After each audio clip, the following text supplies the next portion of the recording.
Let's see. Okay, so let's get going with the program. Again, it's about the pros and cons of Perfusion state licensure. And I want to introduce my panel first. You might want to go to that view. There you go. So immediately to my right is Stephanie Ebus. You know Stephanie. You've seen her here many times. She's just a great perfusionist, somebody who I depend on tremendously. And she's actually the manager for Houston Extracorporeal Technology. So she's technically my boss. All right. Then next to her is Deb Adams.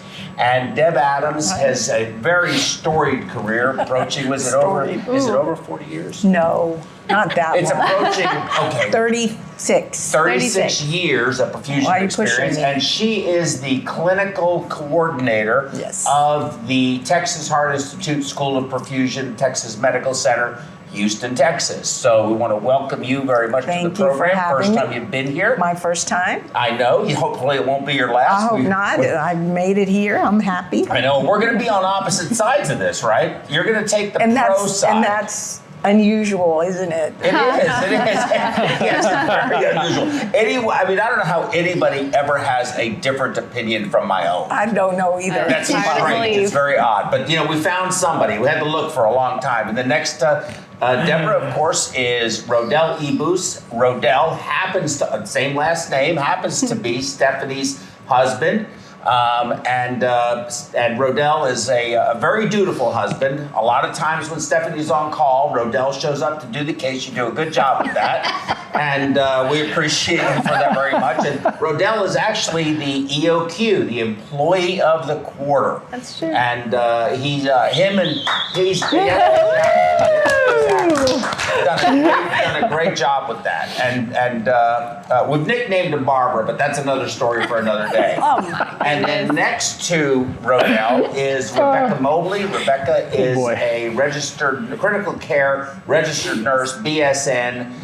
She is from Greenville, Mississippi, where she did a lot of her work, and she's been doing some traveling. She's been to Dallas, she's been to Florida, she's been to Georgia, and has a lot of experience. And she's joined our group.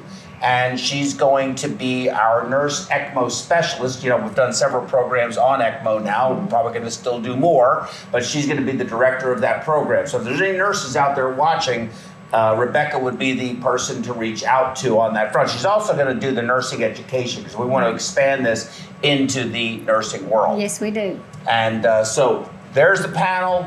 I'm going to go ahead and give a very brief presentation, kind of give you some thoughts about how I feel. Some facts, basically, as I view them. And I'll probably stop now and again, and we can discuss it. So I'll be waiting for, we got it on? We got it up? Yeah. Ready to go? Okay.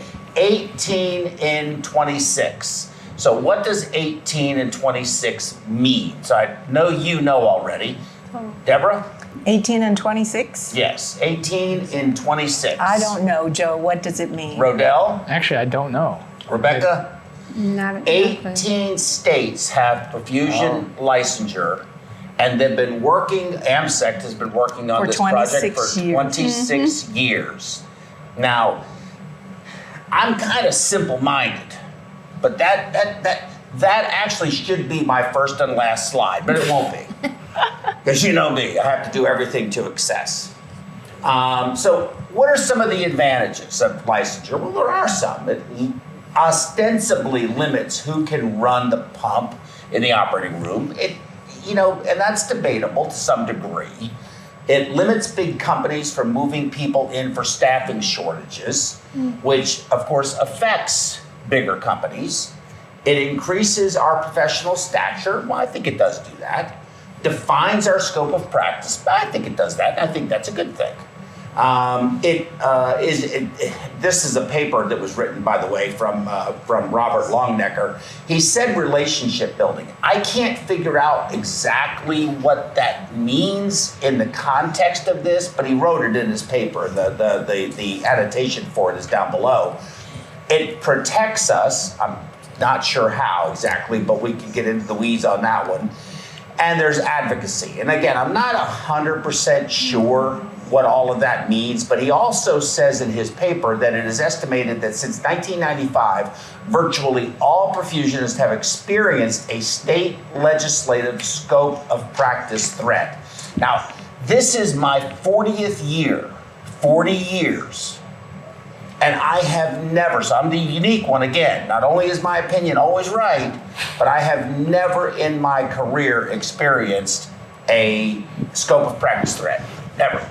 Well, I'll give you an example when Great. when it's my turn to Okay, talk. okay, well, you got, okay, Very good. okay. Very good. That's good, okay. So, what'd I do? Yeah, I don't need that. So the disadvantages, well, there's a cost associated with it. And one of the big ones is, what do we do when there's an epidemic? If we have a localized epidemic, obviously it's a pandemic, well, we're all in trouble. But if it's it's a southeast region or south central region epidemic, and we need people right now, like not tomorrow, right now, it creates a real problem. And I can discuss that a little later when we talk about Stephanie and Rodell's and several other people that I know experience in trying to get state licensure for perfusion in this state. Vacation relief becomes a problem, and it hurts mid-sized groups like me who are trying to grow their practice. It's very difficult when I get a call from Massachusetts or I get a call from Missouri. And sorry, I didn't mean that, Missouri. And they say, hey, we are in a crisis. We need a couple of perfusionists quickly. Well, I can't keep my entire perfusion team licensed in every state. In fact, no company could and no company does. So that's, in my view, a pretty big disadvantage. The real question, however, really is, does it truly help? So, well, firsthand experience, as I said, about these three states, Massachusetts, Missouri, and Texas, because those have happened to be in Massachusetts, Missouri, and in Texas. I've had real experience not being able to get licensed. And both of those states, Massachusetts and Missouri, were in legitimate crises at the time. We got it pulled through, but it literally took an act of Congress. It really did. State Congress, or Senate, but it had to get that far in order for us to make it happen. Reality, Texas does not have a state society. So here we have state licensure, but we don't even have a state perfusion society. ECMO is covered by a whole breadth of medical providers. So if we're looking to protect ourselves from the non-surgical, non-operating room technologies that exist or therapeutic modalities that exist, well, currently right here in the state of Texas, perfusionists watch ECMO, RNs watch ECMO, respiratory therapists watch ECMO, and even ECMO specialists that are neither an RN or respiratory therapist are watching ECMO in the state of Texas. Licensure only defines, but it does not restrict. So just because it's in our scope of practice doesn't mean it can't be in somebody else's scope of practice. That's called lobbying. There's a difference between really looking out for the patient welfare and lobbying. 4,200 perfusionists in the country. We're a small fraternity. There will never be enough of us to handle all of the hearts that are done, all of the ECMOs that are done, and just those two things, not including all these other ancillary cases like the what's that called? The HIPAC procedure, is that the one? HIPAC, yeah, the HIPAC procedure, angiovac procedures, anything else that may be coming down the pipe that I feel really you need a perfusionist for. I think you really need a perfusionist for both of those therapeutic modalities. I used to believe ECMO too, but I have since really changed my opinion about that.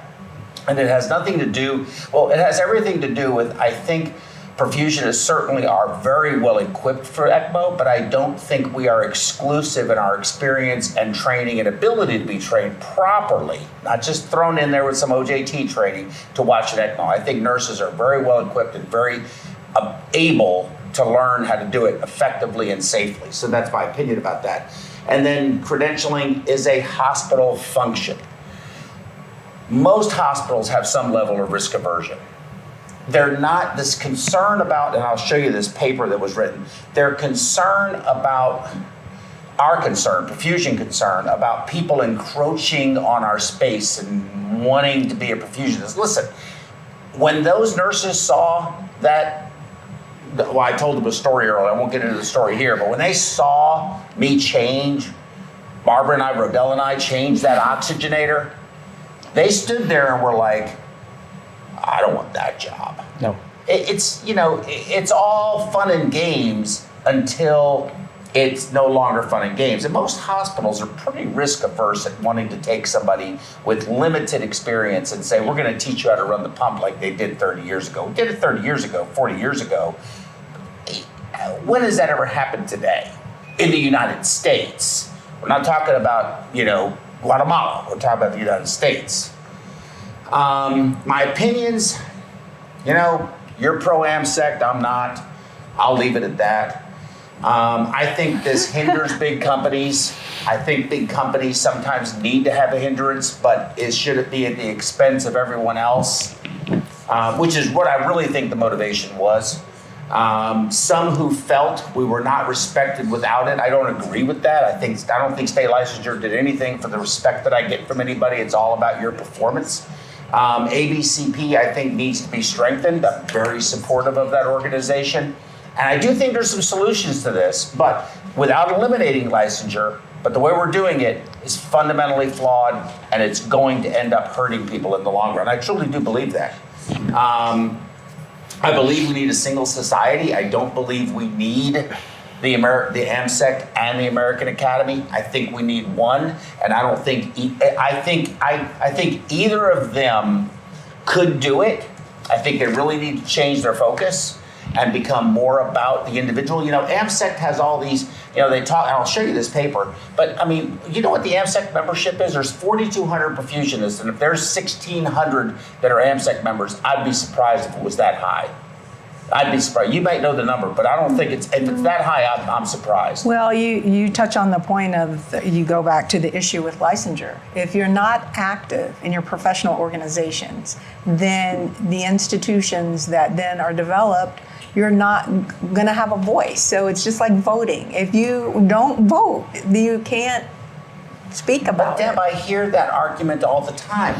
And what I hear is, you know, well, you're not a member of AMSECT, so your opinion doesn't matter. But I've been a member of AMSECT before, and my opinion still didn't matter, and that's why your membership is so low. If it's a good old boy, I don't want to be too disrespectful, and I don't mean to be, but, you know, look, I've got strong opinions about it, and I think if it's going to be a good old boy club and they're going to do whatever they want anyway, people are not going to be members of a society that they do not feel truly represent the rank and file, those that are working in the field. Well, maybe I have a misunderstanding of what AMSECT's role is and was with licensure.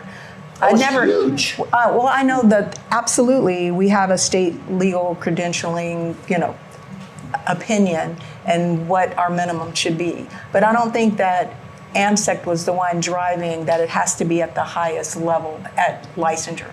You know, we just recognized, I think it was maybe 2011, 2012, and I'll read from the state legal credentialing of perfusionists from AMSECT, that individual state perfusionists choose to pursue state legal credentialing. We choose in our states. And this AMSECT board has chosen to take a proactive position to recommend that perfusionists pursue state legal credentialing, whatever level that is. It can be certification by the state, it can be licensure. So I don't think AMSECT's the one mandating that everyone be licensed, but they're supporting that. And let me show you something that I think might surprise you. Yeah. Let me show you something that I think might surprise you a little bit.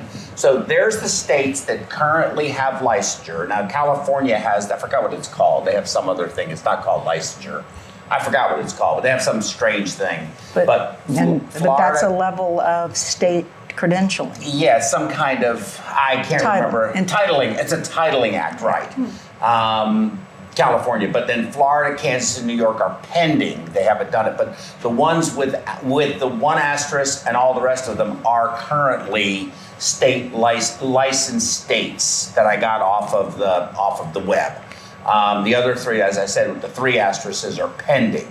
So Those are them. All the rest of them don't have it. So let's switch to that other paper because I want to show you this. This is really, I think, important. This is from AMSECT. It says it right there. And let me just scroll down a little bit. So, and I highlighted some of this because I found it really interesting that this was written and published. And it's published, again, available on the web. So you can read this stuff, but the highlighted part. Among these, the first part here, profession can be protected from actions that gradually, and I think this is what bothers me, is the alarm-sounding terminology, gradually or stealthily take away clinical practice responsibilities. That's what certification and licensure is supposed to do of a medical professional. Licensure is the most secure level to guarantee that a perfusionist's clinical responsibilities are not reassigned to a non-perfusion professional other than a surgeon. I mean, this is straight from AMSECT. Mike Trokey, Government Relations Committee. Well, let me keep going here. Well, just go back to that point a moment. Okay. So who would be taking away your ability to practice? I wish I knew. Okay, well, if you're in a hospital, that institution, you said earlier that institution's the one that mandates or oversees. Yes. So if I'm in a hospital, I'm hypothetical, and you're a non-licensed professional, and I'm doing my bean counting, and I decide, I'm going to reassign that responsibility to this person, and I'm not licensed, I have no recourse legally to do anything about that. But you're talking bean counting. Are we talking about running the pump? Are we talking about doing the STS database? Are you talking about doing quality controls on POC equipment? What are you referring to?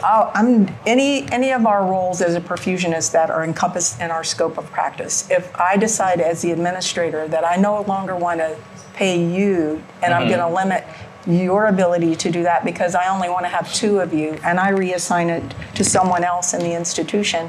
What's my I'm asking a question. How do I protect myself? Yes, I think that's it's an excellent question.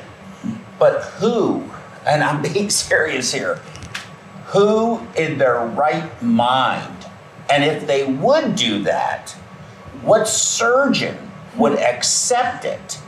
And what, even worse, moron would take the reassignment to go open that venous line and go on pump, or change that ECMO circuit out, or run that high pack, or run that angiovac. Given the complexity of what we do, where are they gonna learn to even do it? By watching us? They're gonna watch us for see one, do one, teach one. I mean, seriously, what hospital administrator? I mean, first of all, the incidents that occurred, how would they protect themselves? Right. What would happen to that hospital? The hospital would shut down. Well, what you're saying, we've already established a standard of care for perfusion. If a hospital goes against that, they're not going to be able to get malpractice insurance for that person. Right. They're not going to be able to stand up in court and say that they had the same level of standard of care for their patients. No hospital's going to do it, Deb. They're not going to do it. Okay, but hypothetically, legally, in your state, you don't. Hypothetical, I agree with you. You are correct, 100%. So in the hypothetical, but I just feel like everything has to have. I mean, it's all a yin and a yang.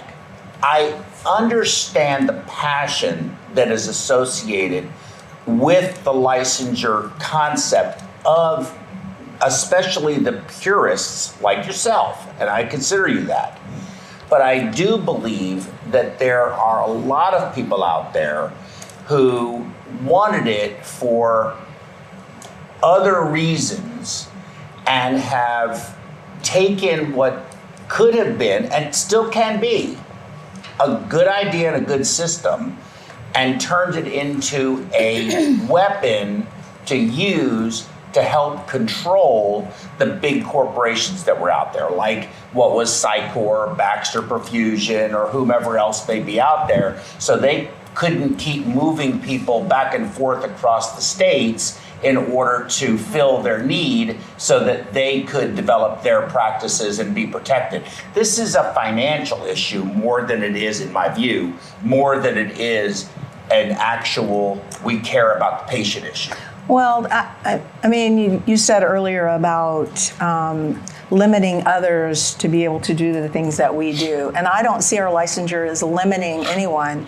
Other disciplines and their licensure bills have inclusive in their scope of practice to do the things. Nurses can sit ECMO. Right. Mm-hmm. So I don't see it as limiting them not to do what I'm doing. I still see it as a way to protect that I can continue to practice, and I was educated and trained as a perfusionist, and that by having a legal state licensure or some kind of credential that protects me to continue to be able to practice my profession.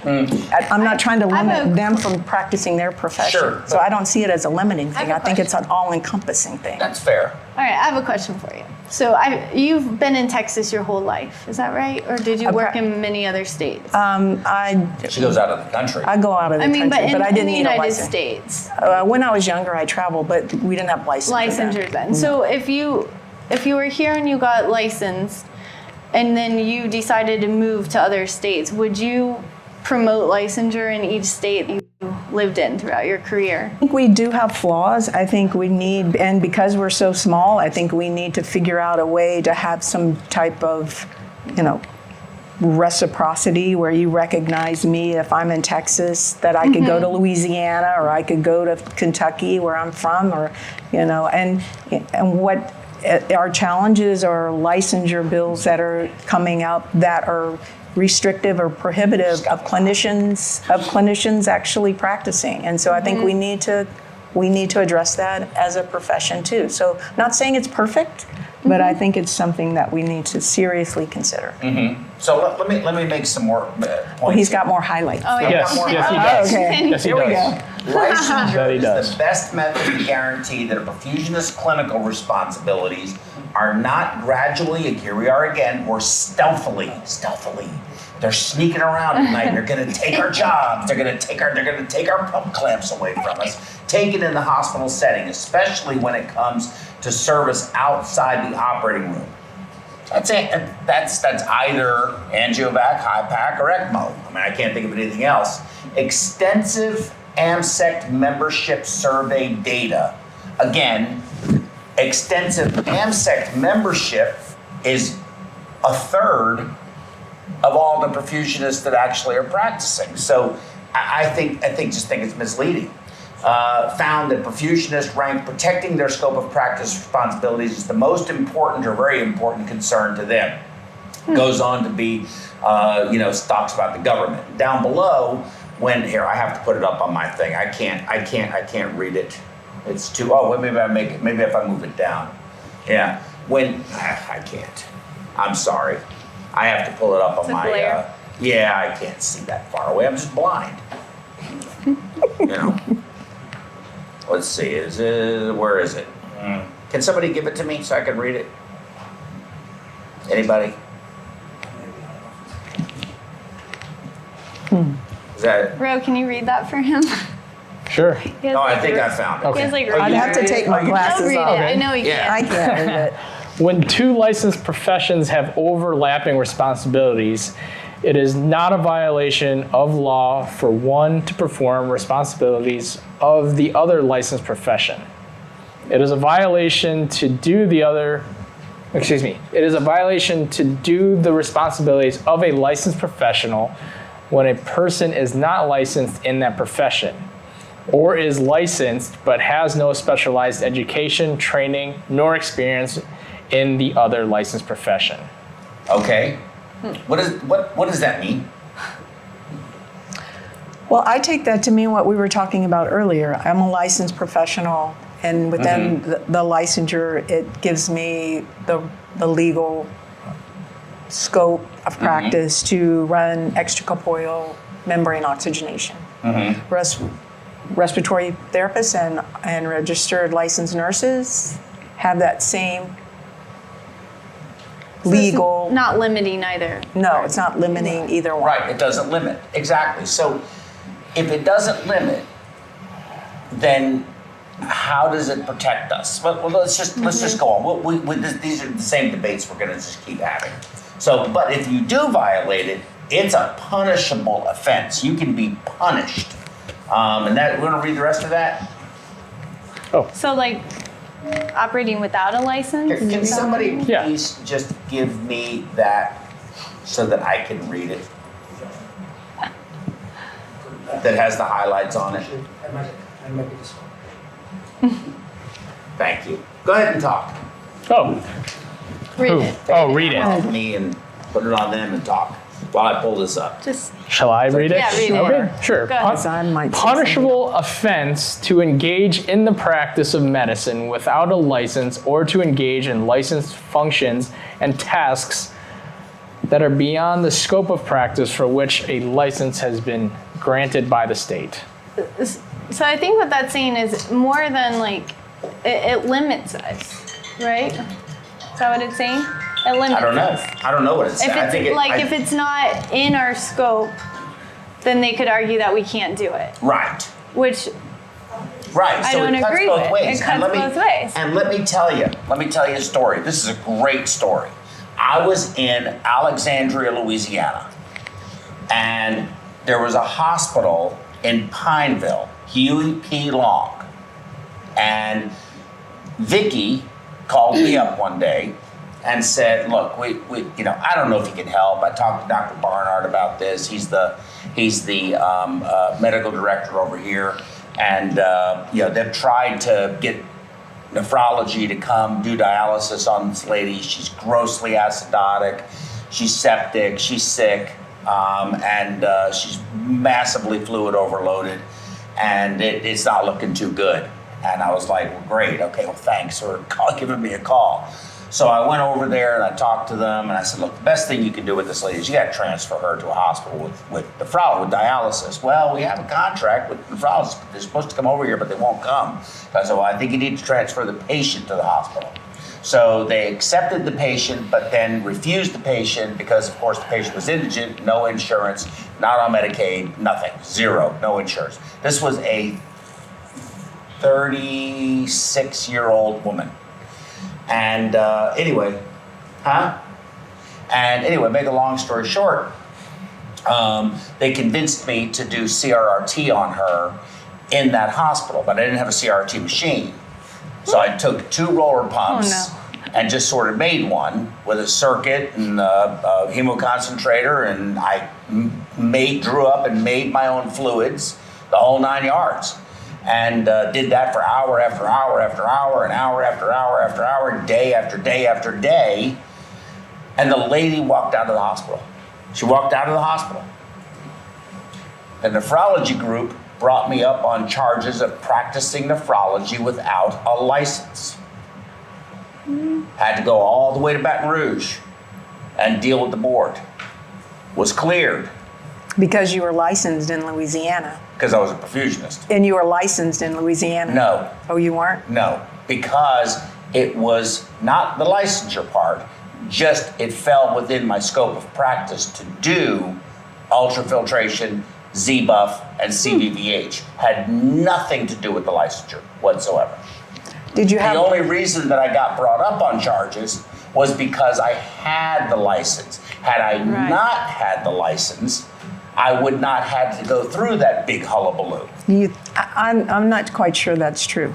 I mean, you think that if you didn't have a license and you did that same thing, they wouldn't have had an issue with you doing... Well, they might have, but they wouldn't have turned him into the license, the state. What are they going to? What would they take from me? They would have to put me into. They would have to send me to the district attorney. I mean, that's true. I'd probably be taken out of the hospital in handcuffs. Okay, so on the flip side of that, if there is someone that actually does need to be sanctioned for practicing in a way they shouldn't, what do you do if you don't have licensure? But where do you go?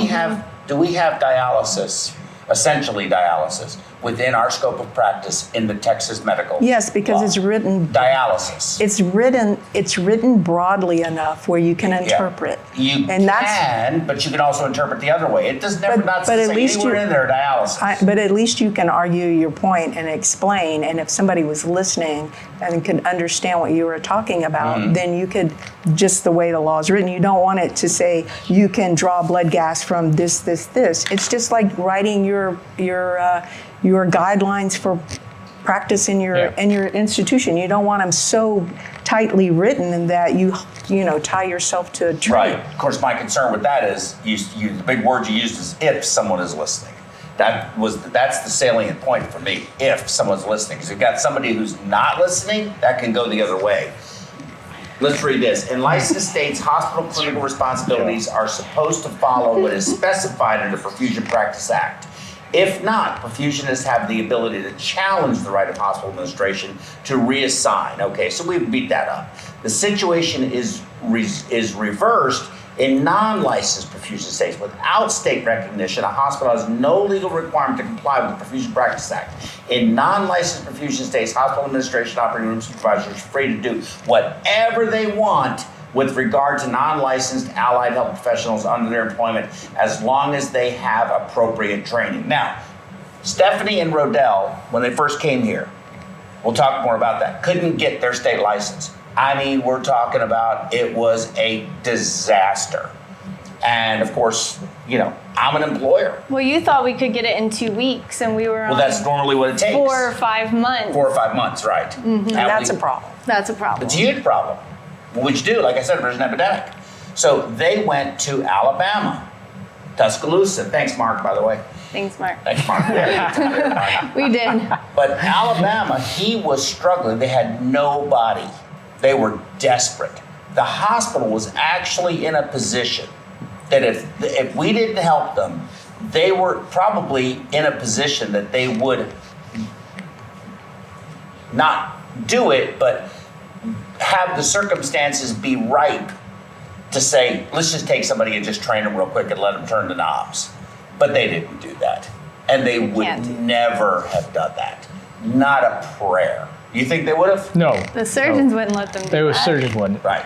The administration wouldn't do it. No. Right. Yeah, risk management would not let that happen. No, not going to happen. So, But in 2 days, we could go and start working and help Mark out. Right. While we were waiting for 5 months. It worked out, but that's the issue has to do with if they were a licensed state, they would not have been able to get there. But again, Rebecca's got some insight. There's a solution to this, and it's a good one. I'm not just a problem child. I'm a solution. You're a problem Okay, you're solver. bringing solutions Nice. to the table. Problem solver. Yeah. I can't wait. Rebecca's going to be the problem solver. On the other hand, according to studies done by the National Council of State Legislatures, I've looked for these studies. I haven't found them yet. The non-physician allied healthcare providers of nurses, physician assistants, respiratory care, and medical technologists, among others, have all sought to convince state legislators to expand their respective medical scope of practice privileges so they can do ECMO, or I'm assuming that's what they're talking about. All three of these healthcare system delivery influences exist and will continue to come into play for years to come. Well, they can. If they want to run the pump and they want to go through the appropriate training to get credentialed at the hospital to do it, go ahead. They have to go to perfusion school. But also, their own guidelines recommend perfusionists, nurse ECMO specialists, and respiratory therapists. And there's nowhere in respiratory therapy scope of practice that says anything about ECMO. But they can do it. In their professional organization, it does say something about perfusion. Okay, but we can't restrict them. So we have it in ours. So it's not benefiting us, is what you're saying, correct. to have the license. Where's the benefit? Because it protects us to be able to practice our I know. Okay, I'm done. I'm gonna let everybody. I'm gonna put this up. I understand. So I understand where Deb's coming from. Scroll that so that. I have a story. Can I tell a story? Yes. I want you to tell a story. Yes. Okay. I want to let everybody read this. So said institution, I'm not going to name the institution, they came up with a new method for checking blood product. The 2 identifiers, it was a safety, lots of discussions. So when they wrote the policy, it had to be 2 licensed professionals. Okay. And perfusionists didn't make the cut because they didn't recognize that we were licensed. This was right when we started licensure in Texas. So the hospital didn't know that we were licensed. In our scope or their bylaws, it only said we needed to be certified by the American Board. So we were then restricted from checking blood. Now, we put blood in our heart-lung machines. I personally am not going to put any blood in the heart-lung machine until I've checked it myself. I was restricted and written up for checking the blood because I wasn't one of the 2 licensed professionals that could do that. So, just hypothetical now, if I put that unit of blood in and it was the wrong unit and something happened to the patient, would I be liable medically, malpractice? Because I put it in the heart-lung machine. Did you put it, if you put in the wrong unit, yes. But I wasn't allowed to check it. You are allowed to check it. No, You aren't allowed to. The facility she was at, This is a hypothetical. because it had to be 2 licensed. I mean, well, it was like that in Ohio. Like, we had 2 nurses check the blood, and then they would give it to me. I never signed it. I checked it and put it in. But I didn't find that as a big deal. I don't know. No, well, they made really it a big deal. In fact, I prefer. I mean, I'm glad that my Not signature this. wasn't on there and that they were checking and then I put it in. Right. Anyway, but you put it But in. I know what you're so saying. I do So you agree. should be able to check it if you're the one giving it. You look at Sign. it. Okay. Of course you did. checked it. Okay, Of course good. she It's checked checked. it, but she's and then saying you she should be compare it to your legally patient able record. to. Right, but okay. I mean, maybe. I Maybe. guess. But, I don't care. Well, the I point don't of care either. perfusionists were added to the list of licensed professionals that could check blood after they realized that we were licensed in Texas. They were not going to allow us to check blood.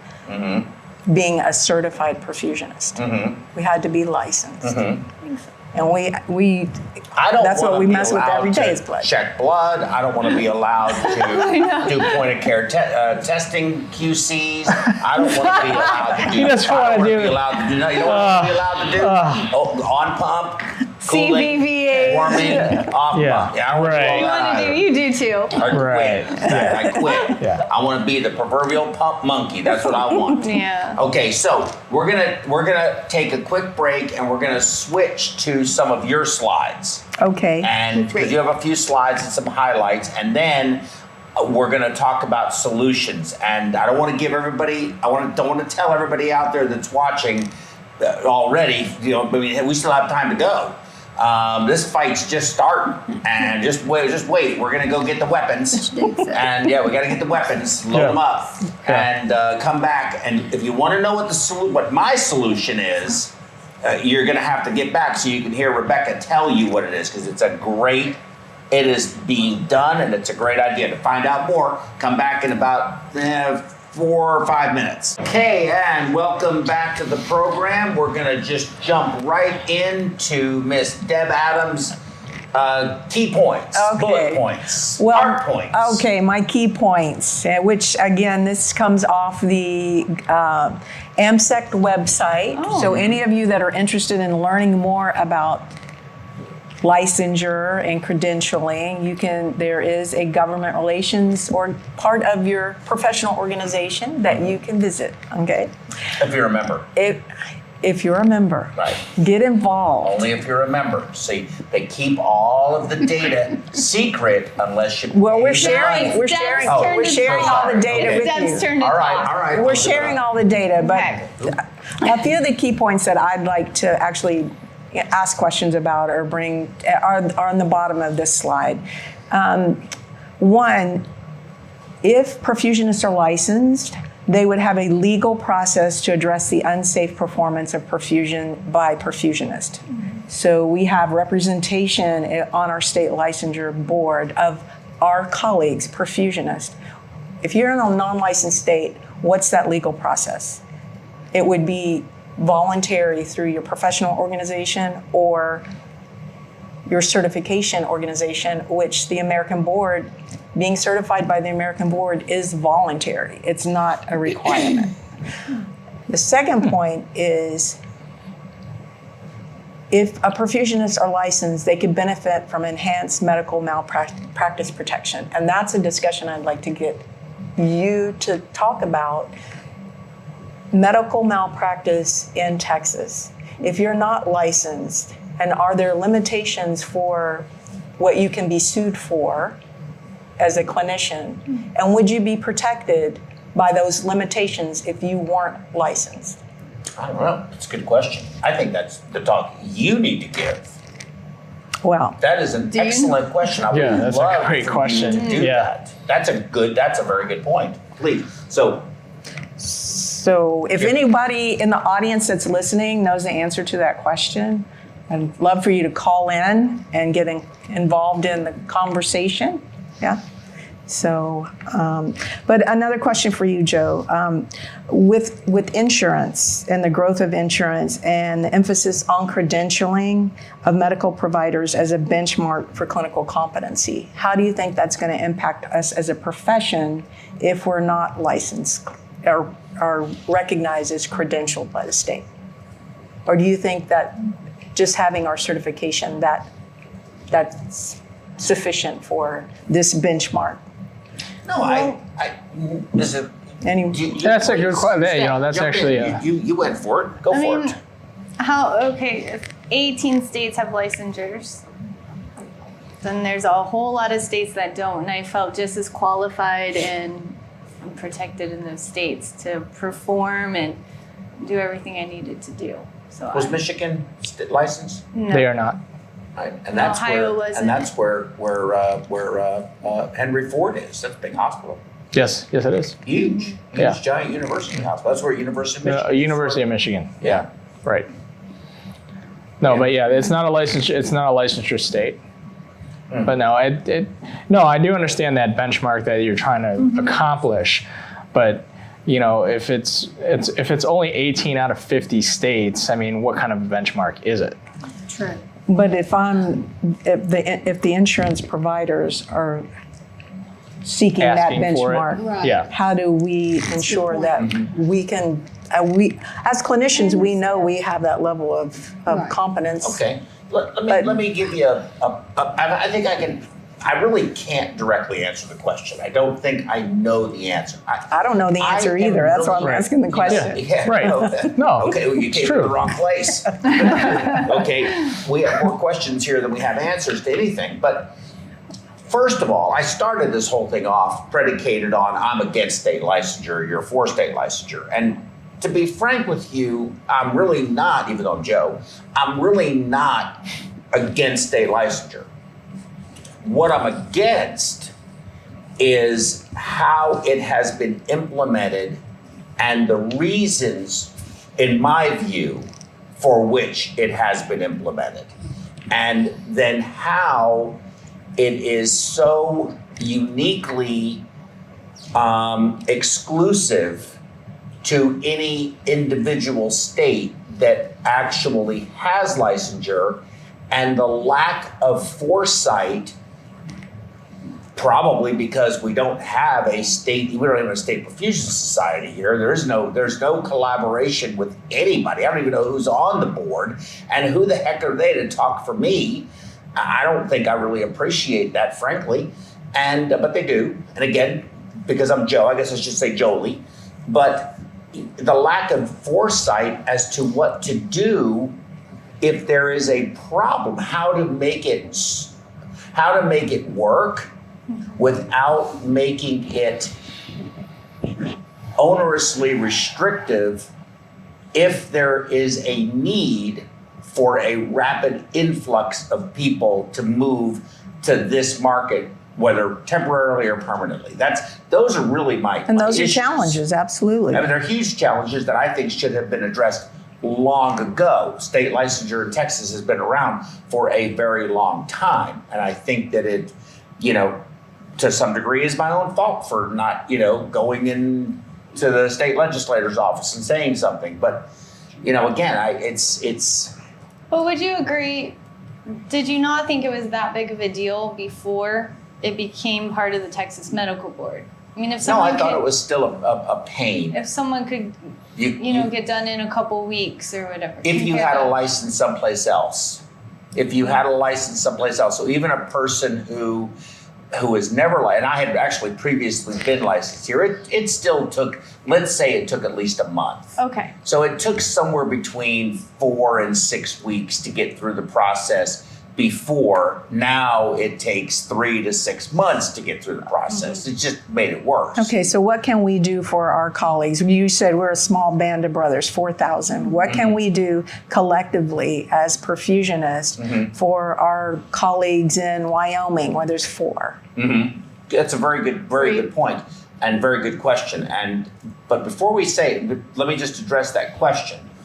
And that is that even though this legal aspect you're talking about, malpractice and coverage, there is a hospital, I won't say the hospital name, here in Texas that a heart surgeon in Texas needs to have 1 in 3, 100,000, 300,000 malpractice insurance. That's what their malpractice number is per occurrence. We are at most hospitals 1 in 3 million.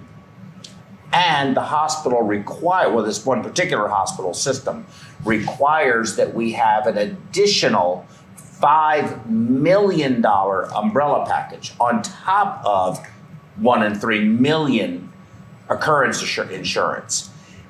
As a business, the 1 in 3 million's not too bad cost-wise. But that $5 million umbrella insurance is agonizingly painful when I have to pay that premium every year. So how did licensure help me? I mean, I just look at this whole thing and I'm still trying to figure out. So I'm to the solution. Now, the problem is we still have time. So when we get the solution, we're going to still have y'all out there. If you are, and that number, by the way, Magic said it's not accurate, but it keeps fluctuating back and forth. But so don't look at that. See, it bounces all over the place. So if you're out there, I'm going to turn this over to Rebecca Mobley. And it's amazing to me because perfusionists, we all talk about, we're perfusionists, we should watch the ECMO. But it sounds to me like the nurses have this figured out. It's because Rebecca can take one license and do a lot with it. It's all you. Yes. In the world of your nursing and registered nursing license, there are, if your initial licensure or the state of residence you're resident of a state which is known as a compact nursing state, you can take that license and you can go until earlier this year it was 25 states that you can take that one license and go in all of those 25 states. And in February of this year, Florida and Georgia joined the compact states. So now there are 27 states that I can take my Mississippi RN license and go in those states and practice as a nurse. All of those states have reciprocity of my Mississippi license, and I can practice within the guidelines of that state's Nursing Practice Act on my Mississippi license. Because nurses have a active and we have very active professional organizations. Thank you. State nursing associations, American nursing associations, American Organization of Registered Nurses. The list goes on and on. But there's 3.4 million of us. Strength in numbers. I think you hit the nail on the head. They have an active association that is looking out for the best interests of their membership and the patients. What if you say that AMSECT only recommends to everybody out there? I read that thing. I mean, you can download that offline. Just take the title. You saw what the title is. You can download it offline. That was not just a simple, we suggest that maybe you all. AMSECT has their own government relations. They're the ones who started this whole thing. And they have pushed it and pushed it and pushed it and pushed it. Why have they not thought about how do we manage these few little 18 states after 26 years, so that if you're licensed in state Texas, Louisiana will recognize it. That's true. What other? Missouri will recognize it. Massachusetts will recognize it. It's 18 states. Why have we not done that? And that's a not good for question. us. Why have we not done that? And is it because I don't pay AMSECT their $500 a year to be a member? I mean, I think that's just, well, I can speak for my own. I can speak for myself. That's their job. I can speak for my personal professional. I have been involved with the American Academy as a member in some capacity, much more actively than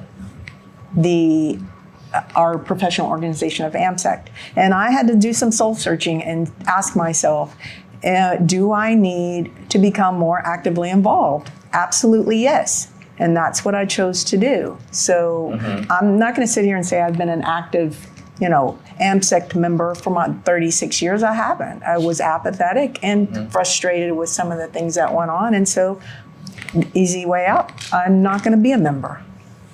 But I think we need to join and we need to speak, and dissent and is good, so that we can come to consensus about how we can collectively do things that are going to benefit all of us, because it is difficult with 4,000. We don't have 3 million. Right. And so they can't do it without money, though.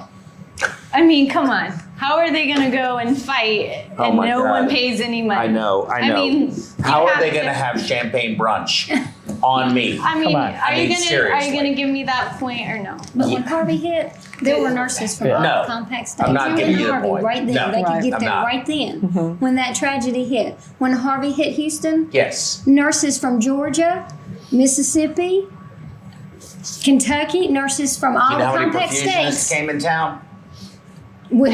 Because it's a crisis. And so even if you're a full-time nurse at a hospital and you've got emergency Red Cross standing, they let you go from your job to wherever the emergency is. And if it's a compact state, you just go and you're there. Right. So, Rebecca, is it once you change your driver's license, then you have to have it for that state, and then you since I've relocated here to Texas, I have researched, and when I obtain my Texas RN license, that will, because that is a compact state itself, that will be my primary compact state, and it says it will negate my Mississippi license, but that doesn't really matter because they're both compact states, and I could still go nurse in Mississippi if I chose to do so. And they should have all the information already, right? They do. They do. Right. They do. But And I think that's my point, is that, this is what we need. No one's fighting for that. Right. But who's going to do it's the what we need to do. The response. My feeling, and I don't want this to turn into a I'm bashing AMSECT show. I mean, that's not really fair, even though I know I have, and I probably still will to some degree. I think there's a need for us to have a society that is truly our voice.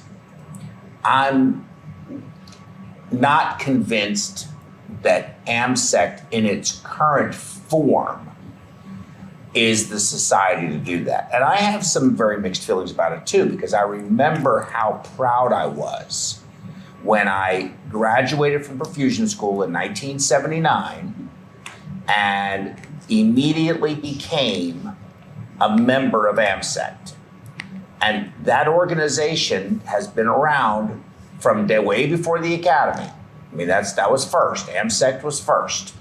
And, it's got a great name, and it has a tremendous history,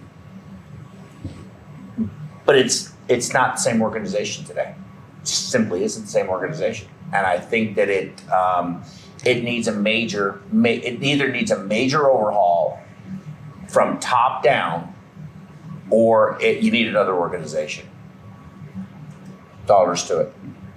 Well, I think if we, if we are proactive and we get involved, that we can make the changes. I really do. It's just like anything. It's yesterday is gone. We're here in the present, and we need to come together and say, what are the issues that we have, and what do we need so that we can move into the future stronger. And because the whole goal, and we were talking about this before we went on air, the whole goal is for optimal patient care, the safest, the highest standard. I mean, that's what what it's all about. It's about the patient. And I'm not against state licensure. I think state licensure is a good thing. I think knowing something about the person and having standards and having that license for all of those reasons that you articulated and that you even mentioned, I think are all good. I challenged them a little bit only because I think there's confusion about what licensure really does. You're a nurse, right? Rebecca Mobley? Yes. You're an RN. Yes. Okay. Last time I checked, yes. And you, by your license, can do dialysis in an ICU with a dialysis machine on a patient. If you have specialized training. Don't go flipping, don't go making me complicated here, okay? You're making it too complicated. Yes, an RN performs dialysis in the unit. Yes.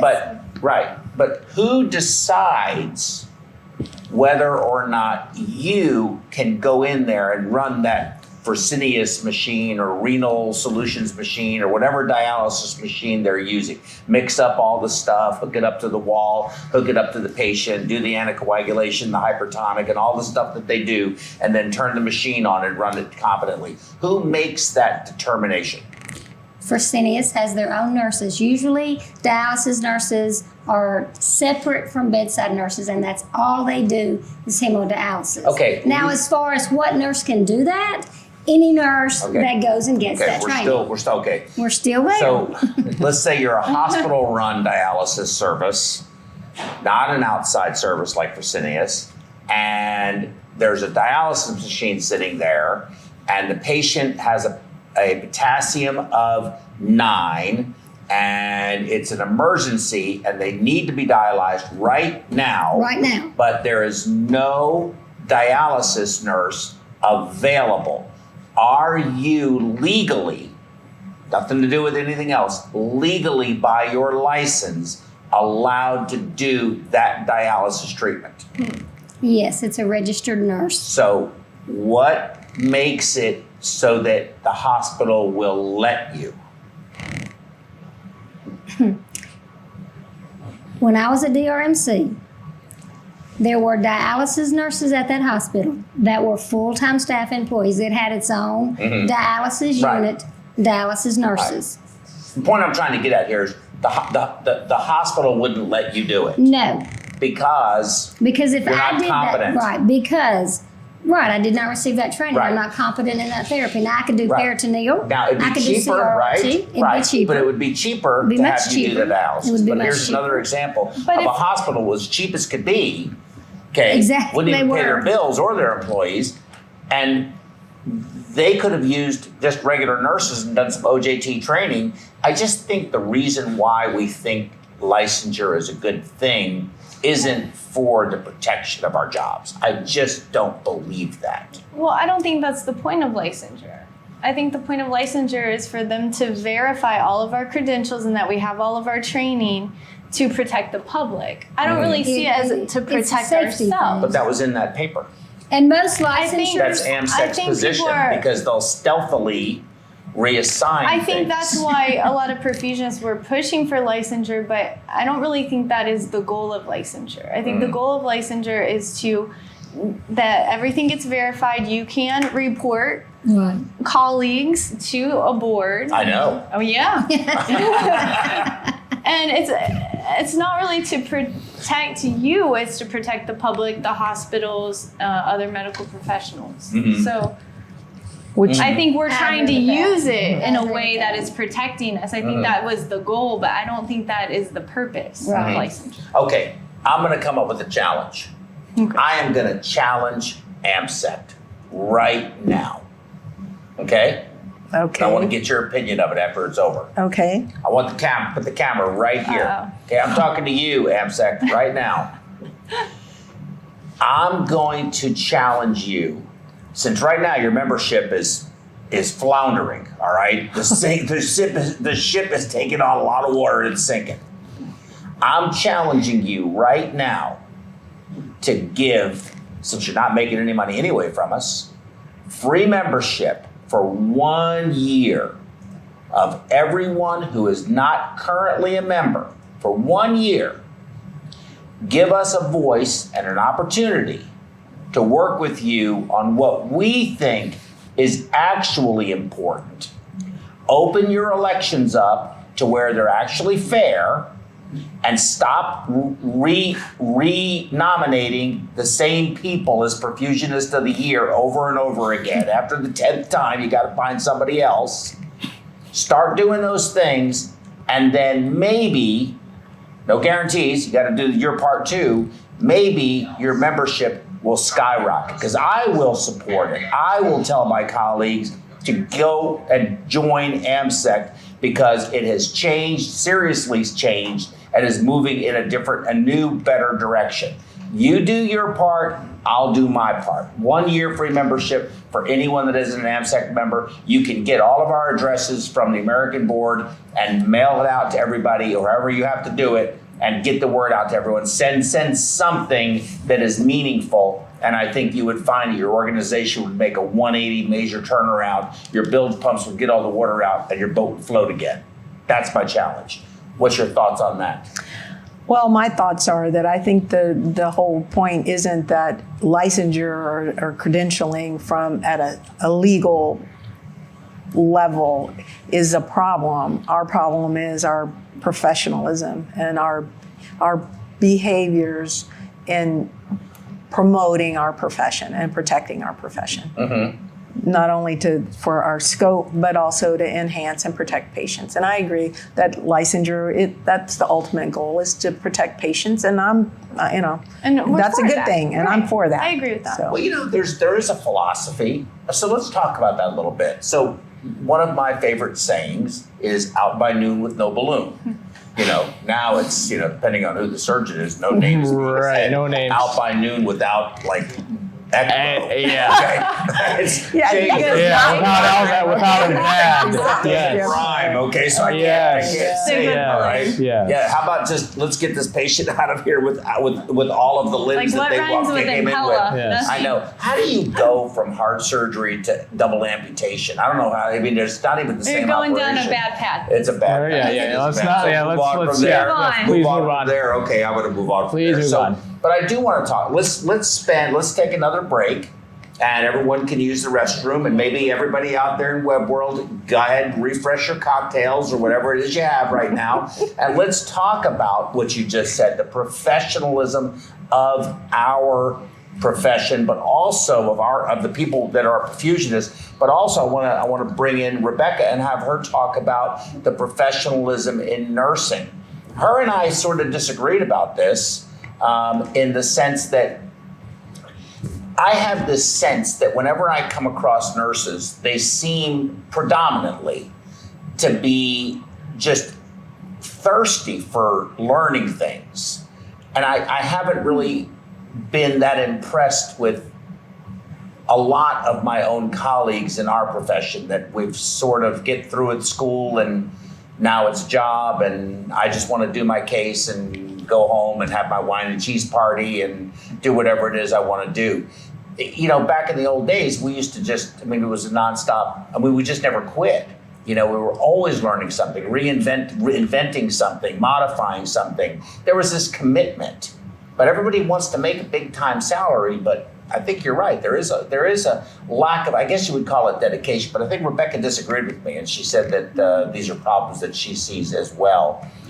Just involvement in things, whether it be the professional society. It takes time. Or it's hard, It is. It's time consuming, and it is, free labor when you've spent 50, 60, 70 hours a week working and you're tired and then spending that other time to do things for free. It is a commitment. You have to, but it's rewarding, and I think that we all need to call each other to arms, that we need to stand up. Mm-hmm. And sometimes you got to turn around and pull the guy behind you forward. That's our responsibility. But being that you're the director of not the director. No, I'm not the director of that. Clinical coordinator. I'm sorry. Clinical. I was going to say. Okay. I was going to say of the. I'm a clinical coordinator. Training. You're the clinical coordinator of Texas Heart Institute.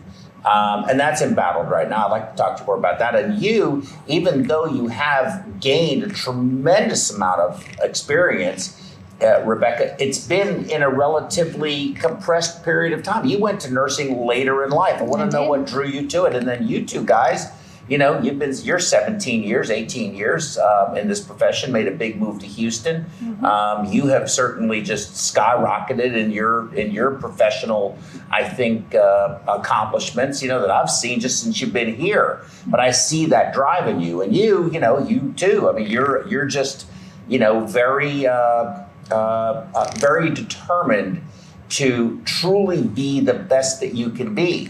And I have to say that I feel uniquely privileged to be around people like you, because this is what we're supposed to be doing. And how do we get this into the heads of our colleagues? How do we do it? Your colleagues in nursing, even in ours, because I think nursing and perfusion have a mesh that exists. We work together all the time, and I don't feel like you're a threat to my job at all. But I think that you can be a benefit and to us, and I feel like we can be a benefit to you. So let's take that 5-minute break. Hey, and welcome back to Perf Web number 14. Remember to subscribe on your Facebook and the YouTube. And I'm going to bring it back to Joe. And don't forget to call in. The call-in number is going to be showing up. Yes. There you go. Cool. Okay. Well, welcome back, everyone. And I think that we've done a good job beating up the licensure and me, I guess, beating up AMSECT. But I'd like to go over a couple of stories and then wrap it up with some thoughts from you, Deb, on your students at Texas Heart and how you've watched, since you've been involved in teaching the students for years, a lot of years, decades. Thank you for that. I'm so sorry. I'm so sorry. Phone lines are open, though. Yeah. Phone lines are open. Right. So tell them the story, Rodell, if you will, and Stephanie, Sure. about when you first came here.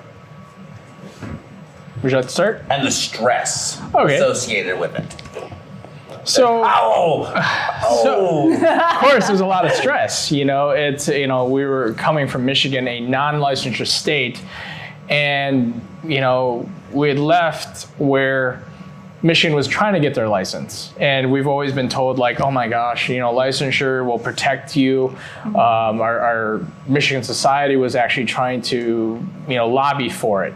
So when we were deciding to go to Texas was a licensure state, and we said, like, okay, great, this is fantastic. We're going to be finally licensed. We're going to be this profession where it's actually recognized by this state. Great. So we talked to our colleagues who we're going to be working with, and they told us, hey, go ahead, apply for it. It will only take a couple weeks. I'm like, great, that's actually quite easy. Just follow these steps. And we follow these steps of, the fingerprints, the applications, the writing of checks, only to hit a brick wall. Stephanie can talk about these brick walls. You want me to talk now? Sure. So about a month before we tried to get our license, it had converted over to the Texas Medical Board. So we got put into a category of, like, it was all acupuncture and what else, like a whole big group of people. Right. There was massage therapists. Yes. So we would call and we would want to know what's going on with our licensure. Is there anything we need to send in? Progress report, if you will. Progress. And for a couple weeks we'd call and we're like, it's always busy. Like we can't get through. And finally, I stayed on the line. I'd put it on speakerphone. I'd be waiting for like 2 hours to talk to someone for them to say, oh yeah, we need you now to submit this. Say your licensure from Michigan. And I'd be like, well, I wasn't licensed in Michigan. I don't have it. And throughout the months, what I found was that they never sent me any information of what was missing. It would always be, I would have to call, and then they would say, oh, your fingerprints didn't go through. Because in Michigan, we had to go to the police station, do our fingerprint rolls. And once we came down here, they didn't accept mine, and they had all these places you could go and get scanned. So it was a level of disorganization that I was unfamiliar with. You know, without being licensed ever before, it was chaos, and it wasn't very helpful. I mean, no one within our group could help us because they had never been through this process. It was new for the perfusionists in the state of Texas, and it was actually kind of disheartening because you want to work, you want to be able to work. You got hired. I mean, Joe took a chance on us, like 2 perfusionists. You know, Two perfusionists trying to get a license. Correct, which you wouldn't think would be a problem, but it was. You know, it was a lot of, you know, snail mail, if you will, back and forth. They would require, you know, certain things that weren't available to us on hand. Test scores. I needed test scores from 16 years ago when I took my basic science and my what was that, and the clinical portions of the American board, and I had called the American Board of Clinical Perfusion, cardiovascular perfusion, and asked them, can I have my test scores? And they actually asked me, why do you need your test scores? And I said, because the state of Texas requires it for licensure. And the person on the other line said, no, you do not need that. We've never required that. And I said, it's not what you require, it's what they're asking for, and please give it to me. I was met with some resistance that way. In fact, they gave me a letter again saying that I was still certified according to my 40 cases, according to my professional activity.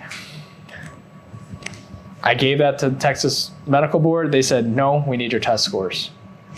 Yeah, I think when the transition went from it being, because maybe under the Texas Medical Board, those are requirements for the physicians, but the state of Texas licensure is whether you are certified that you've passed the American boards. It doesn't ask for test scores. And so the American board, which has been working with the state of Texas since we have been licensed for over 20 years, the letter that they gave you was in fact the document that they've always given. So I think that, you know, you guys just came in the perfect storm with the transition. Absolutely, so I think they were applying things to our perfusion licensure, which they were taking from being under the, and again, you know, the disorganization, absolutely.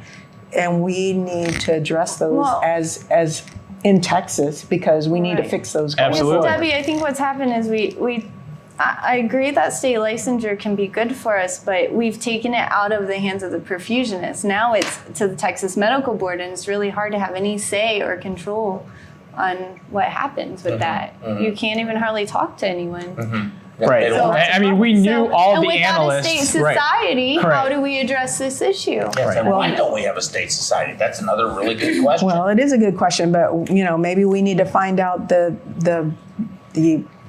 physician who is overseeing perfusion licensure and collectively call him or write him or go to Austin as a group. And I think we do know him, actually. We do know. No, we were going to go to Austin, and they said, we will not be seen. No, I'm not saying, you will not be seen. I'm not saying go to the licensure office. I'm saying there has to be a physician that sits on that board. Right. Who's going to watch ECMO? We can't bring anybody in to get licensed.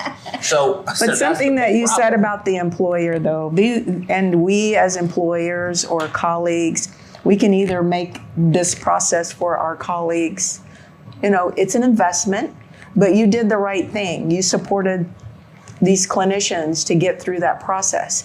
other employees Over and over are pushing it back to the He clinician shipped saying, us to Tuscaloosa. He shipped us to Tuscaloosa.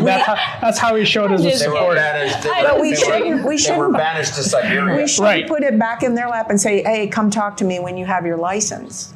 Because then it's like, I'm probably going to leave the state because I need to Right. work. And that's what's Right. happening with some of the new graduates in Texas. And I'm not saying it's perfect. Right. Because of the credentialing process, getting these young professionals provisionally licensed so that Right. they can start practicing has been a challenge. Now, I think it's starting to get smoother, but we need to continue to make sure that things like this don't cause hiccups, especially when we need honestly, all hands on deck. I think there should be a class on it. I don't know if there's an actual, hourly session on it, but I think you should teach the students like how to get the Texas Medical Board provisional license. I mean, it was such a headache for us. As soon as we figure it out. As soon as, of course, but we had started. We had started the process while we were still employed in Michigan. For 2 or 3 months. For 2 or 3 we months. weren't here for 4 months. We weren't here for 4 months not working, but we just didn't imagine it would take 6 months. 6 months and almost almost year. 6 months, half a year. And as an employer, I mean, thank God. If he had known that, you wouldn't I have hired had- us. Right. I mean, honestly. No, I would have still hired you. Okay. He says that now. I'm glad I did. I'm Hindsight is glad- 2020. And listen, this is something that I think everybody out there in web world needs to hear. Thank God that I was able to get them assigned to Tuscaloosa for that short period of time. Because as an employer, not only one salary, I mean, listen, I got a lot of pushback from some people about, no one here obviously, but some people, they're not even with us anymore, about hiring a couple. Okay, I got a husband and a wife. That's a whole other show. No, that's like a Okay, issue. but not on the show part. But the point is, I have 2 professionals with professional level salaries that I have to pay that cannot work and do anything. So from an employer's perspective, that was pretty frightening for me. And I was on the phone with senators here in this state as well, calling them up. And I mean, raising all kind of hell. I got nowhere. It wasn't effective, They was couldn't it? care. Yeah, they couldn't care less who I was. They sounded very empathetic. Oh yes. We're gonna have to look into that. And they just went on to their next project. Couldn't have cared less. But it still brought a lot of stress. And you almost quit.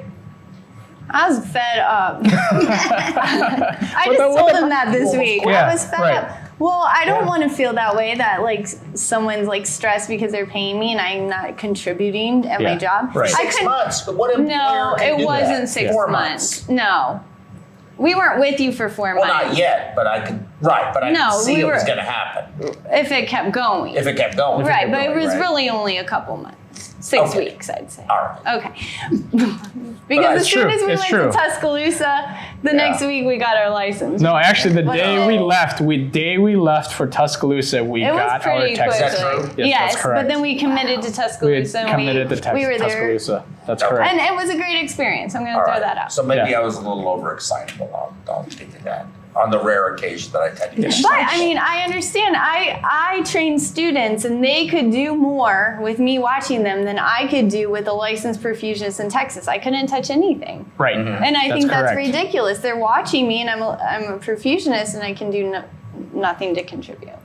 So That was I mean, tough. I understand your stress level, but It was pretty high. I'm But glad you didn't quit. I was stressed. I'm glad I stressed you. I said, I don't It was need a your test. stress and my It stress was a together. Test. Like throw me out in the jungle and see So if the I process survive. is broken. So- The Right. intent The process of is the broken. license The process is broken. I think that's a fair The process statement. is The onerous. process. Yes, it's onerous and broken. I think you're right. So what about the non-compact states? So you want to go to one of the other. Okay, when I did travel nursing for just a little while, and to get a license outside of the compact state, you have to fill out their application, which you have to get fingerprinted. You have to give them your copy of your college diploma, the date that you took your NCLEX exam. I mean, it's a process. How long does it take? Louisiana's actually a walk-through state. You can get it in I a don't know day. what that means. You can get it in a day. Oh, okay. You can walk in 2 hours later. You walk out without a Louisiana license. With the Louisiana license, Georgia.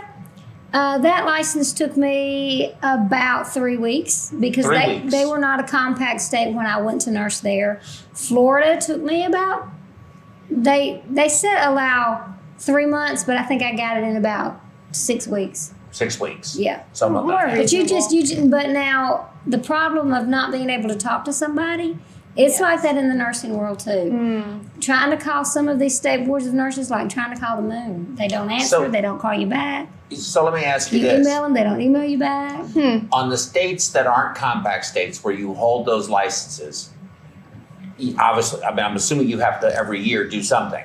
You have CEUs you have to achieve to maintain your license, and you have to pay the fee for your license every year. What if you when don't? I went to, then you just lose that license. I mean, you lose it. You lose and that you have license. to start the application over fresh all from over brand again. new. Right. Okay. But now there are a few the non-compact states. When I went to Florida, there was a test I had to take specifically for Florida. I believe there's one here in Texas too. Yeah, jurisprudence exam. Yeah. But that's like to go to Georgia. All I did was fill out that application and mail it in, and it took. It didn't take long. So what's going on Less with than a month. What's going on with? It didn't take too long. That's good. What's going on with Texas Heart? What's the story? What do you mean? What's going on with What's the Texas scheme? Heart? How are they doing?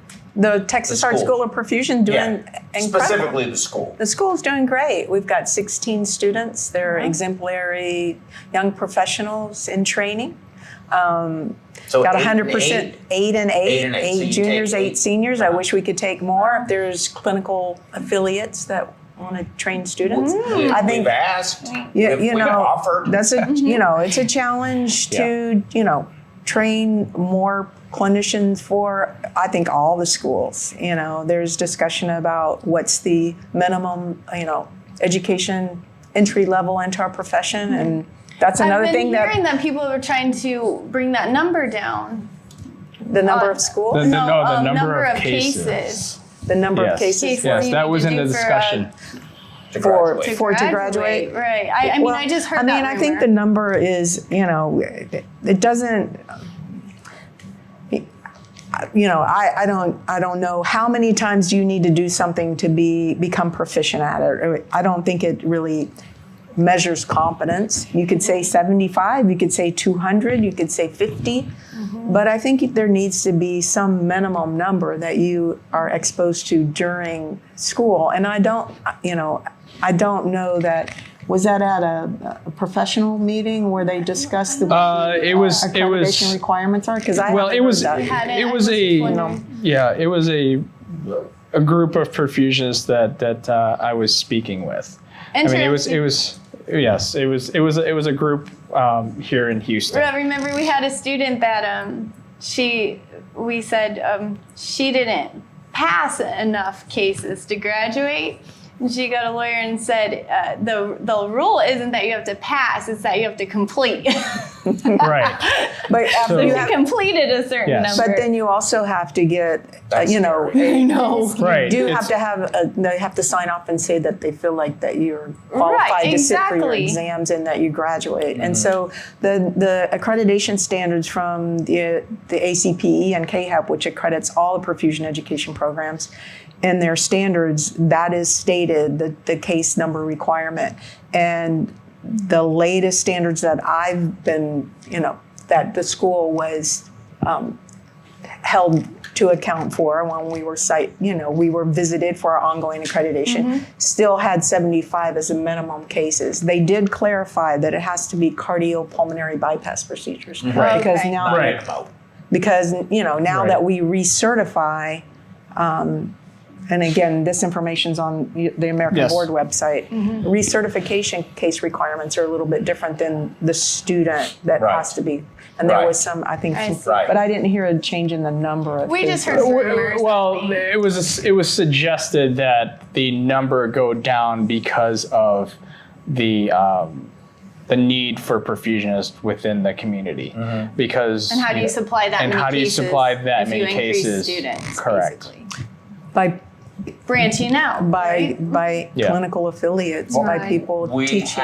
Well, Real and I have been clinical instructors For a long time. We 10 have years. talked with the administration up here in the Woodlands, the surgeon. They're ready, they're willing, but. Well, that's a you know, conversation we need to have locally, but just for the audience listening, if you're not, if you've ever thought about being a clinical instructor or haven't done it, consider it and, connect to whatever program that you want to connect with. Because I'm more concerned about what's going on with how many qualified graduates that we're going to have to Right. fill the gaps. Yeah. And in combination with, whether we're licensed or credentialed or titled or whatever they want to call it in Well, the I state. think even further than that.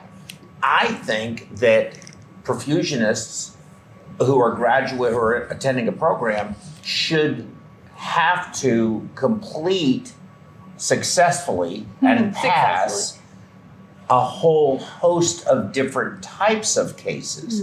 It can't just be you did 75 or 100 cabbages with a couple of AVRs and MVRs mixed in there. If you've never done an ECMO, if you've never done a VAD, if you've never done a transplant, if you've never done a type 1 I don't dissection, agree with that. how do you go Well, out I in the think, world and do that? because, like you said, education and learning is an ongoing, Right. forever Right. process. So they provide a foundation that you and grow then, on. then that's our responsibility as Right. clinicians to continue to, mentor and teach. What if they move to, Lakewood, Arkansas, or what's the name of that city? Camden. Huh? Camden, Arkansas. Somewhere that has a heart program. Washington. that has a heart program, and they're Little just Rock. doing routine cases all the time, and 90% of them are off pump, and then they're like, oh, we got a type 1 dissection we need to do. Never seen one. Well, is a surgeon seen very many? in Yeah, that? the surgeon came from Cleveland Clinic. Well, But then, the surgeon's not going to be able to tell the perfusionist what to do. well, that's why we, What do you do? I mean, that's You- why we you- recommend to all of our new grads to go and gain experience before you're like Right, in before a you solo settle in. practice in a small town. I mean, I don't think. but that could happen to, anyone. any profession, Somebody- right. Anyway. You just asked her about doing dialysis on a Right. patient, and she wasn't qualified in that I'm not hospital. competent in that. Competent. Teaching You my dialysis. learn and grow and deal with it. And if they had a bad case, they would probably figure out real fast they need more practice. That's why you read.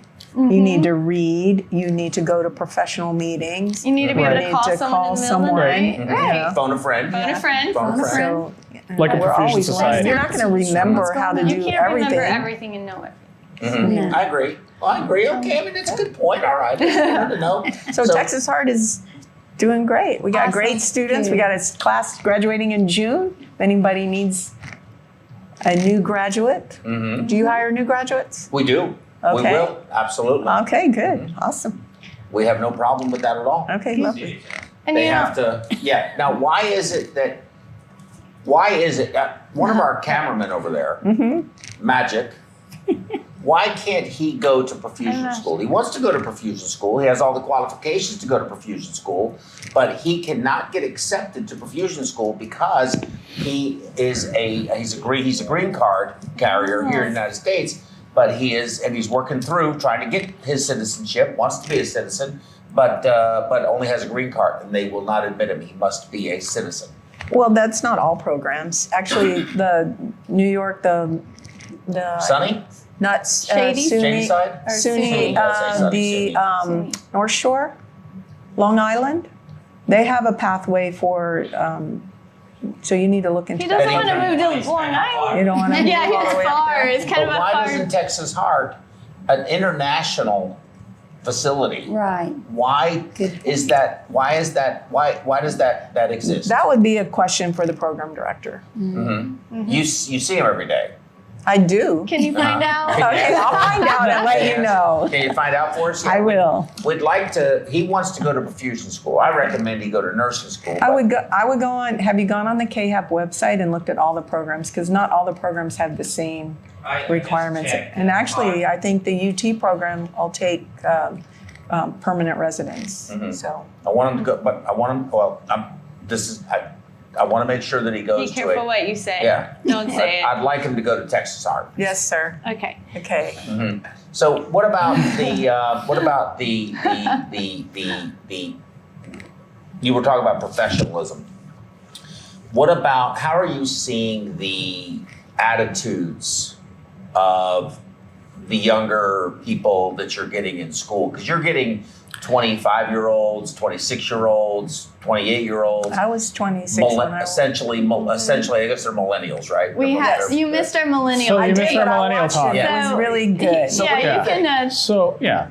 give your opinion. What's Yes, your we would like your opinion, actually, And because I want to know I, your opinion about Yeah. nurses. So let's talk about this. And I want to talk about your experience with nurses, Right. being that you got into it more mature at a more mature age. I'm learning how to teach differently because they, I think these young people learn differently, and they so skill sets that we find maybe things like in your program you were talking about work-life balance, and but other things that I think they're amazing at, and multitasking and technical skills. Finding information. Yeah. Snapchat. Finding information, utilizing their resources. So Yeah. it's a challenge to teach them, and I think Okay. it's, I think we're in good hands. You do? I do. I think we're in good hands. I don't know. I think our young professionals that are coming into this field, you don't come and do this. right. You don't come You and have to do have this drive. for fun. Is this It's true? fun for are me, these, Deb. That's because I you're know not what a you're saying. millennial. You're right. Millennials don't do it because for we fun. loved like walking in the snow uphill. Both directions. Both directions. Don't forget both directions. So you have, huh? We had a couple of employees that didn't No. want to. Didn't want to do anything. Yeah, So we've had They're a getting few. in the profession because they want to take care of people. Right. They want to be a That's steward. why They you want to should be a here servant. in any healthcare. Yeah. And they do. And I really, it is annoying some days when attention, I think, so we have to teach differently. I think Right. you've got to catch them right.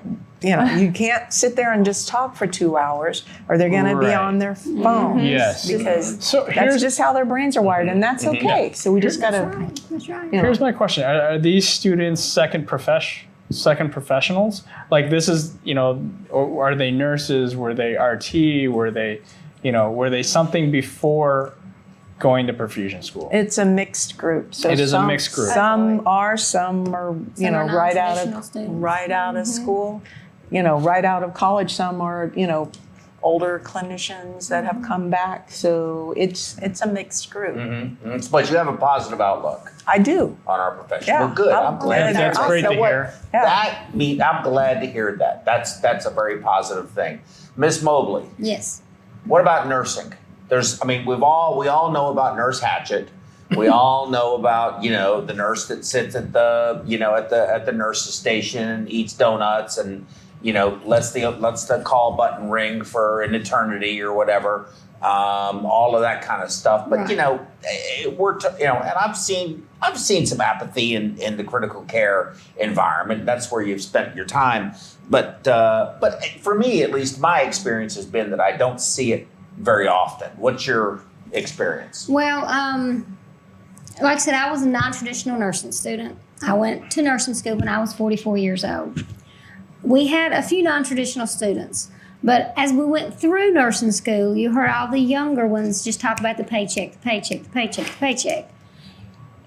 I believe if you're in any realm of healthcare and it is just your job, you need to find something else to do.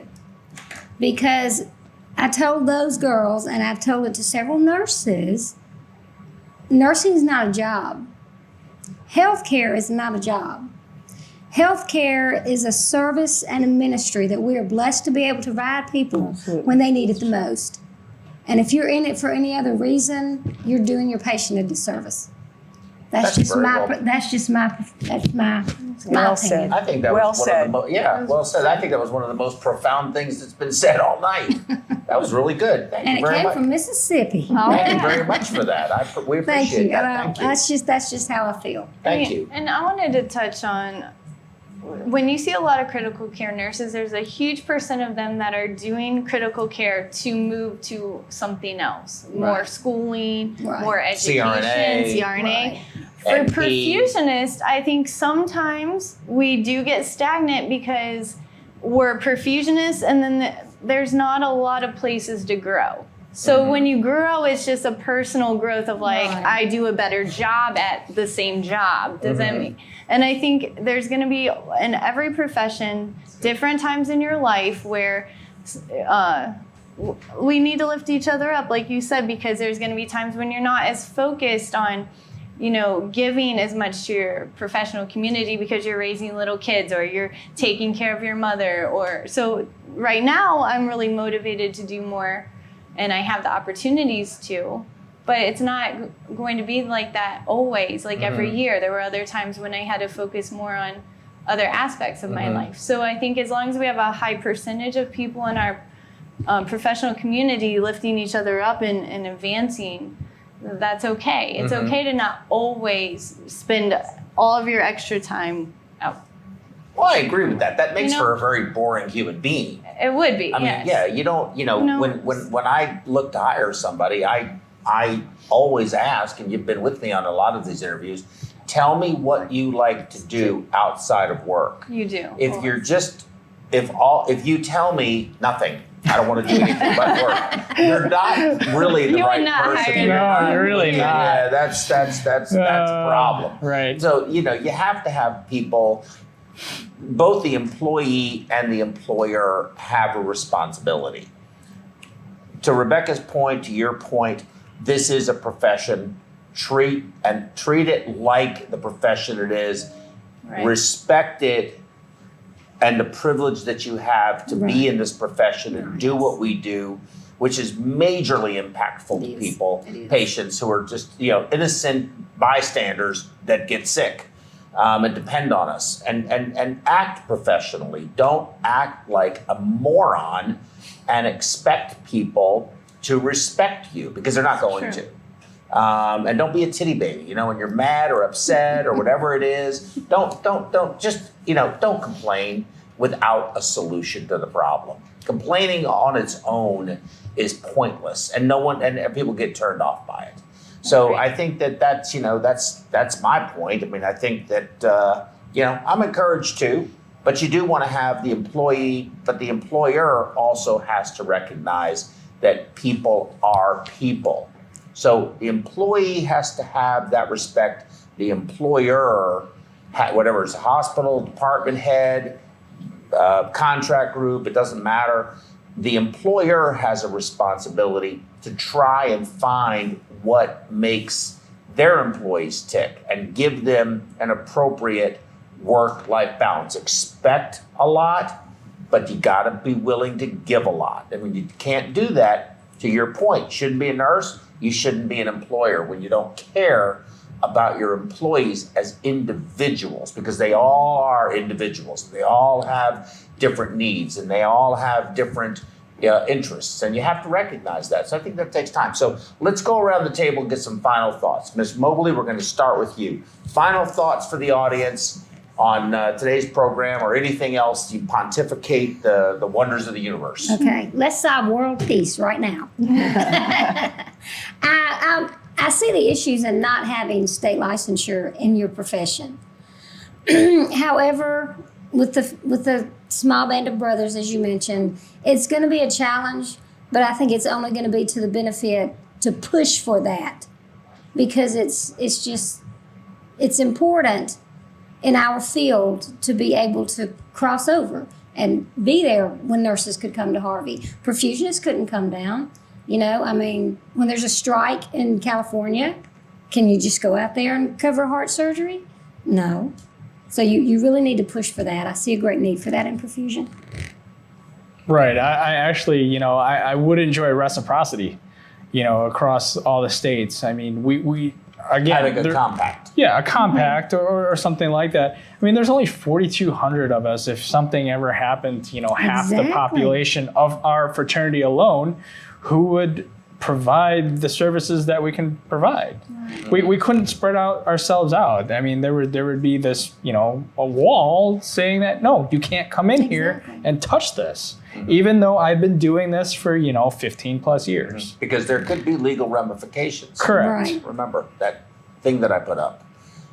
He could be punished for that. Right. I can be punished. Punishable. Right. Absolutely. You should be yeah. punished. Yeah, I know. Ms. Adam? Oh, well, I just, thank you for having me. Thank you for being here. It's a pleasure. I am so honored. And thank the audience out there listening. I'm glad you're here. I wish somebody would have called in. I think, as our profession continues to grow and develop, that we need to be advocates for one another. We need to, what Joe said, to find solutions. We're not going to agree on everything, whether it be licensure or, the board or what AMSECT's supposed to do or not do, but talking to each other and having conversation and figuring out where we need to go, because this is our profession and nobody's going to look out for us but us. No. That's a good point. Mm-hmm.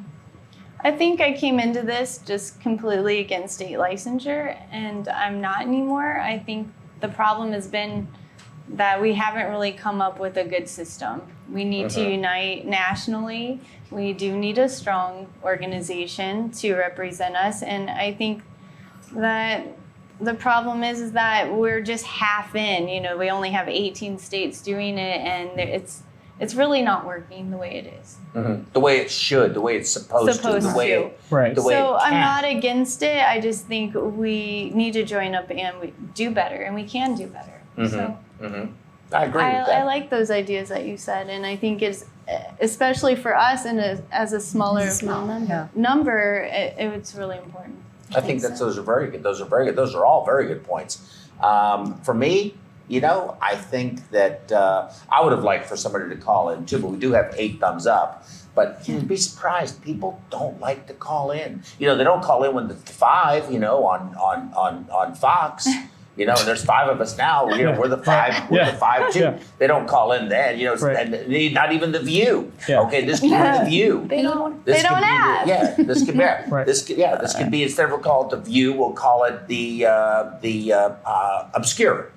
Instead of the View. I don't know what else to do. So my thoughts are that I think that every state needs to have a truly representative state professional society.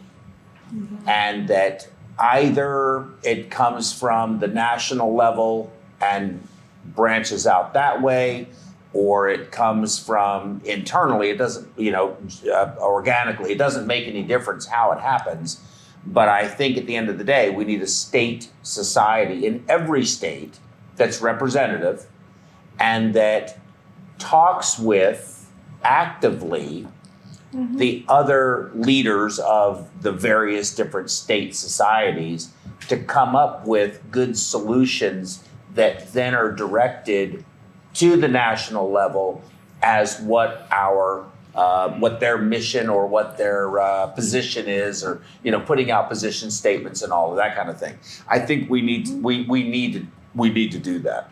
I think that's my last thought. Well, we should start with Texas. We have how many perfusionists in Texas? A lot. A huge percentage. Huge percentage of that are not being represented. Correct.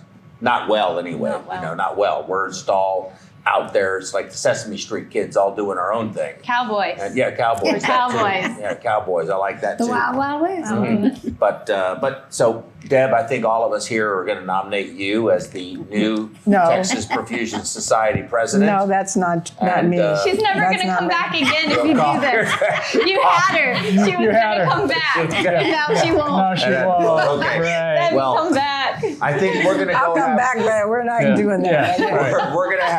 we're gonna all go have dinner. I think we have barbecue. If you were here in our studio audience, you could come have barbecue with us or whatever it is we're having on that particular evening. We appreciate you tuning in and listening. Of course, this goes on the web and is there in perpetuity as long as YouTube and Google exist until the Chinese hack into it and do something with it. So you can, if you're watching it at your leisure, he really can't keep up. You can't help yourself. I can't help myself. I know. No. But which conversation are we having? Which conversation are we in? So with that said, we'll see you September 11th.